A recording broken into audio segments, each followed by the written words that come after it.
दोस्तों नमस्कार। कैसे हैं आप सब? उम्मीद है सभी लोग एकदम स्वस्थ होंगे। आज के इस वीडियो में मैं रिव्यू करने वाला हूं डीकोल टोटल टैबलेट के बारे में। दोस्तों इस टैबलेट में हमें बेसिक सॉल्ट के रूप में मिलता है paracetamol, caffeine anhydrous and phenylephrine hydrochloride. तो आइए जानते हैं ये टैबलेट किस काम में आती है, इसे आपको कैसे लेना होता है, इस टैबलेट के क्या साइड इफेक्ट्स होते हैं, ये टैबलेट आपको मार्केट में कितने रुपए की मिलती है और इस टैबलेट को लेने से पहले आपको किन किन सावधानियों को ध्यान में रखना होता है। देने वाला हूं पूरी जानकारी आज की अपनी इस वीडियो में, तो बने रहो आप मेरी इस वीडियो के अंत तक। तो अगर आपने अभी तक वीडियो को लाइक नहीं किया है तो लाइक कर दो, चैनल को सब्सक्राइब कर लो, क्योंकि आपको मेरे इस चैनल पर इसी तरह से दवाइयों के बारे में सामान्य जानकारी दी जाती है। तो दोस्तों आप में से कई सारे लोगों ने इस डीकोल टैबलेट का इस्तेमाल पहले से किया होगा और आप जानते भी होंगे कि इसका इस्तेमाल किस लिए किया जाता है। लेकिन क्या आप इसके साइड इफेक्ट्स के बारे में जानते हैं, या आप इसके डोज के बारे में जानते हैं, या क्या क्या प्रिकॉशंस आपको ध्यान में रखनी है इसके बारे में जानते हैं? नहीं जानते हैं तो आज की इस वीडियो को पूरा जरूर देखिएगा, क्योंकि सब कुछ बताने वाला हूं आज की अपनी इस वीडियो में। तो दोस्तों सबसे पहले तो हम बात करेंगे इसकी पैकिंग के बारे में। तो ये आपको दोस्तों टैबलेट कुछ इस तरह के स्ट्रिप में मिलती है, ठीक है। यहाँ पर आप इसकी स्ट्रिप देख लीजिए और यहाँ पर मैंने इसकी 6 टैबलेट की स्ट्रिप ली हुई है। जी हाँ दोस्तों, यहाँ पर आपको ये 6 टैबलेट भी मार्केट में मिल जाती हैं और ये 6 टैबलेट आपको मार्केट में कितने रुपए की मिलती हैं चलिए मैं आपको दिखा देता हूं। तो यहाँ पर देखिए लिखा हुआ है एमआरपी रुपीज 21.25, यानी 21 रुपए 25 पैसे की आपको इसकी 6 टैबलेट मिलती है, सभी प्रकार के टैक्स मिला करके, ठीक है। तो दोस्तों कहने का मतलब ये है कि अगर आपकी जो समस्या है, ठीक है, वो अगर छोटी है तो उस समय आप इस 6 टैबलेट के पैक को ले सकते हैं, जो कि आपको मार्केट में 21 रुपए 25 पैसे की मिल जाती है। इसके अलावा इसके जो पैक है वो 12 टैबलेट का भी आता है, तो वो भी आपको मार्केट में आसानी से मिल जाएगा मेडिकल स्टोर पे, तो उसको भी आप ले सकते हो, ठीक है। अपनी सहूलियत के हिसाब से आपको जो भी सही लगता है वो आप ले सकते हैं। अगर हम बात करें इस टैबलेट के सेल्फ लाइफ की, तो यहाँ पर आप देख सकते हैं इसकी 2 साल की सेल्फ लाइफ होती है, ठीक है। मैन्युफैक्चर डेट और एक्सपायरी डेट आपके सामने ही है। दोस्तों मैं आपको एक एडवाइस देना चाहूंगा कि आप कोई भी दवा मेडिकल स्टोर से परचेज करें तो वहीं पर आप उसका मैन्युफैक्चर डेट और एक्सपायरी डेट देखना बिल्कुल भी ना भूलें। तो आइए अब हम यहाँ पर नजर डालते हैं इसके कॉम्पोजिशंस पर। तो यहाँ पर देखिए लिखा है formula, each uncoated tablet contains, इसमें आपको पैरासीटामोल मिलता है 500 mg, कैफीन एनहाइड्रेट्स आपको यहाँ पर 32 mg मिल जाता है और फिनिल्फ्रिन हाइड्रोक्लोराइड आपको यहाँ पर 10 mg मिलता है। जो इन्होंने टैबलेट में कलर यूज किया है वो है सनसेट येलो एफसीएफ, ठीक है। तो दोस्तों अगर हम बात करें इस टैबलेट को बनाने वाली कंपनी की, तो यहाँ पर देखिए लिखा है manufactured in India by Reckitt Benckisers health care India private limited, यानी कि इसके द्वारा इस टैबलेट का निर्माण करवाया जाता है। तो आइए दोस्तों अब हम ये जानते हैं कि जो हमारी ये डीकोल्ड टोटल टैबलेट है इसका इस्तेमाल किस लिए किया जाता है, यानी कौन कौन सी समस्याओं में इसका इस्तेमाल आपको करना है। तो दोस्तों डीकोल्ड टोटल टैबलेट का इस्तेमाल आप सर्दी जुकाम में कर सकते हैं, यानी अगर आपके सर्दी है या जुकाम बना हुआ है तो उसमें आप इसका इस्तेमाल कर सकते हैं। इसके अलावा माइल्ड फीवर, यानी हल्का फीवर अगर आपको लग रहा है, जैसे हल्का हल्का आपको हरारत लग रही है, हल्का हल्का फीवर, तो उस समय भी आप इस डीकोल्ड टोटल टैबलेट का सेवन कर सकते हैं, ठीक है। इसके अलावा कफ में, यानी जिन लोगों को बहुत ज्यादा खांसी आ रही है, जी हाँ दोस्तों आप एक चीज ये समझ लीजिए कि खांसी के लिए बहुत ही फायदेमंद होती है डीकोल्ड टोटल टैबलेट, ठीक है। अगर आपको बहुत ही ज्यादा खांसी आ रही है तो अगर आप इसकी एक भी टैबलेट लेते हैं तो आपको तुरंत ही खांसी से आराम मिल जाएगा। इसके अलावा जिन लोगों के गले में खराश बनी रहती है यानी सोर थ्रोट, वो लोग इसका इस्तेमाल कर सकते हैं। इसके अलावा ब्लॉक्ड नोज, जी हाँ दोस्तों जिन लोगों को नाक बंद रहने की समस्या होती है, जैसा कि आपको पता है कि इस समय सर्दी का मौसम चल रहा है, ठीक है, और सर्दी के मौसम में अक्सर हमारी जो नाक है वो रात में लेटते टाइम बंद रहती है, ठीक है, बंद हो जाती है। तो ऐसे में अभी आप इस डीकोल्ड टोटल टैबलेट का सेवन कर सकते हैं, ठीक है। इसके अलावा जो कुछ एलर्जीज होती है, एलर्जिक सिम्टम्स जो होते हैं, कॉमन कोल्ड एलर्जिक सिम्टम्स जो होते हैं, जिसमें कि पहला है रनी नोज, यानी नाक का बहना। जी हाँ दोस्तों ये खास तौर से ठंडियों में बहुत सारे लोगों को होता है कि उन्हें कोल्ड से यानी सर्दी से उन्हें एलर्जी होती है। जैसे ही उनके संपर्क में सर्दी आती है तो उनका नाक बहना शुरू हो जाती है, ठीक है, या फिर उन्हें छींकें आना शुरू हो जाती है। जी हाँ दोस्तों, यानी कि एक बार अगर उनके छींक आती है तो लगातार 5-10 छींकें आना शुरू हो जाती हैं, ठीक है, काफ़ी ज़्यादा परेशान हो जाते हैं, ठीक है। तो ऐसी स्थिति में आप इसे ले सकते हैं। वाटरी आइज़ यानी कि अगर आपकी आँखों से पानी निकलने लगता है तो उस समय भी आप इसको ले सकते हैं। तो बहुत ही फ़ायदेमंद होती है ये एलर्जिक सिम्पटम्स को ठीक करने के लिए, ठीक है। इसके अलावा अगर आपकी बॉडी में कहीं पर भी दर्द हो रहा है तो उस समय आप इसको ले सकते हैं। हेडेक होना यानी सिर में दर्द होना, उस समय आप इसको ले सकते हैं। उसके अलावा कंजेशन यानी कि अगर आपके सीने में जकड़न है, ठीक है, तो उस समय भी आप इस टैबलेट को लेकर के इन सभी समस्याओं से छुटकारा पा सकते हो।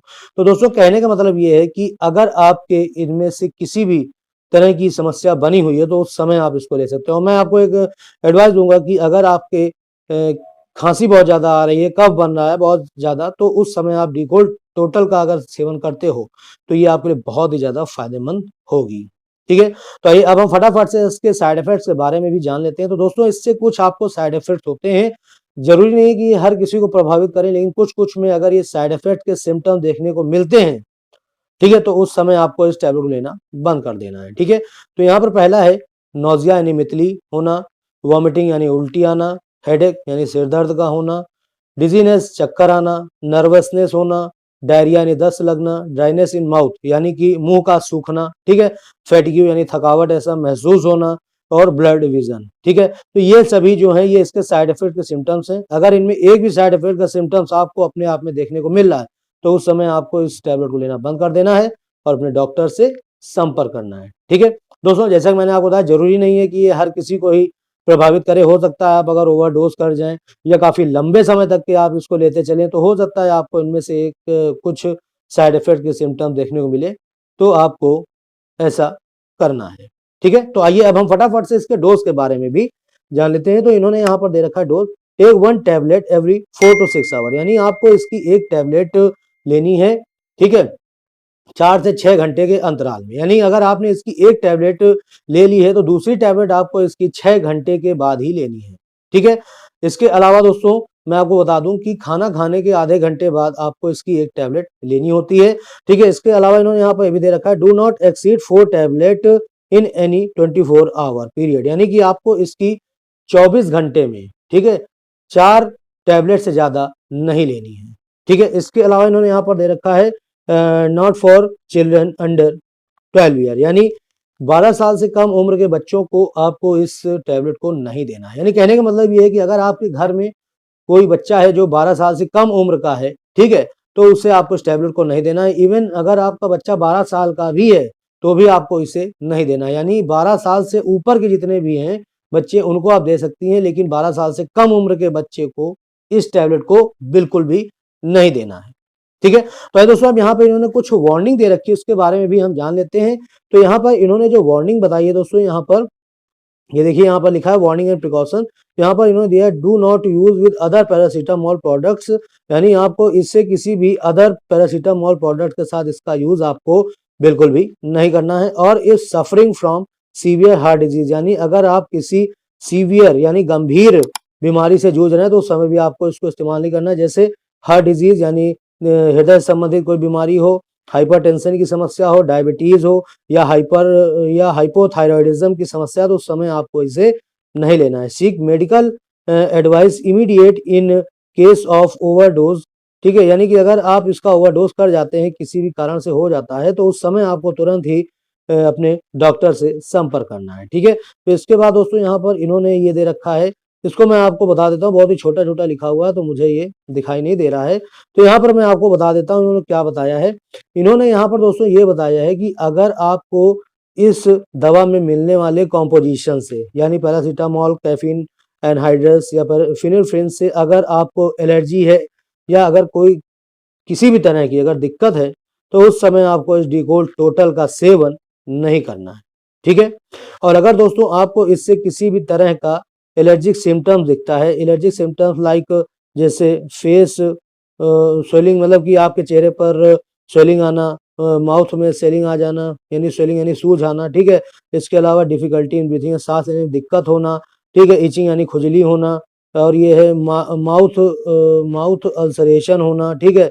या फिर स्किन रैश यानी अगर आपके स्किन पर रैश पड़ रहे हैं तो उस समय आपको और पीलिंग तो उस समय आपको इस टैबलेट को बिल्कुल भी नहीं लेना है। ये सब इसके एलर्जिक के रिएक्शन है। अगर आपको एलर्जिक रिएक्शन कर जाती है तो ये आपको सिम्टम्स अगर देखने को मिलते हैं तो उस समय आपको इस टैबलेट को बिल्कुल भी नहीं लेना है। ठीक है, तो यहाँ पर देखिए लिखा हुआ है इस symptoms persist after 3 to 4 day, यानी 3 से 4 दिन में आपको इसके जो सिम्टम्स अगर दिखाई देते हैं तो आपको अपने डॉक्टर से कंसल्ट करना है। ठीक है, तो इसके बाद दे रखा है do not use if blister foil is broken. ठीक है, इसके बाद स्टोरेज वगैरह दे रखी है, keep out of reach of children, बच्चों की बहुत से इससे आपको दूर रखना है। तो दोस्तों कहने का मतलब इन्होंने यही बताया है कि अगर आपको इसमें मिलने वाले किसी भी कॉम्पोजिशन से अगर आपको एलर्जी की दिक्कत है उस समय आपको नहीं लेना है। और अगर आपको इस टैबलेट को लेने के बाद अगर कोई एलर्जिक रिएक्शन देखने को मिलता है जो अभी मैंने आपको बताया तो उस समय भी आपको इस टैबलेट को नहीं लेना है। ठीक है, तो ये तो बात हो गई इसकी। अब हम यहाँ पर कुछ और प्रिकॉशंस के बारे में भी जान लेते हैं। तो इसमें कि पहला है अगर आपने शराब पी रखी है तो उस समय आपको इस टैबलेट को नहीं लेना है, या अगर आपने इस टैबलेट को ले रखा है तो उस समय आपको शराब नहीं पीनी है, ये आपके लिए घातक साबित हो सकता है। इसके अलावा जो महिलाएं प्रेग्नेंट हैं या ब्रेस्ट फीडिंग करा रही हैं वो भी इस टैबलेट को लेने से पहले अपने डॉक्टर से सलाह लेंगी, संपर्क करेंगी, उसके बाद ही इसका सेवन स्टार्ट करेंगी। ठीक है, इसके अलावा इस टैबलेट को लेने के बाद ना तो आपको ड्राइविंग करनी है और ना ही आपको हैवी मशीन्स ऑपरेट करनी, क्योंकि ये आपके लिए अनसेफ होगा। इसके अलावा जो पेशेंट हमारे लीवर के हैं या जो पेशेंट हमारे किडनी डिजीज के हैं उन्हें इस टैबलेट को लेने से पहले अपने डॉक्टर से सलाह लेनी होगी, उसके बाद ही इसको लेना स्टार्ट करना होगा। इसके अलावा जैसा कि मैंने आपको बताया कि 12 साल से कम उम्र के बच्चों को इस टैबलेट को नहीं देना है। ठीक है, इसके अलावा अगर आप 18 साल से कम उम्र के बच्चों को इस टैबलेट को देना चाहते हैं तो भी आपको अपने डॉक्टर से इसका डोज एडजस्टमेंट जान करके ही देना होगा।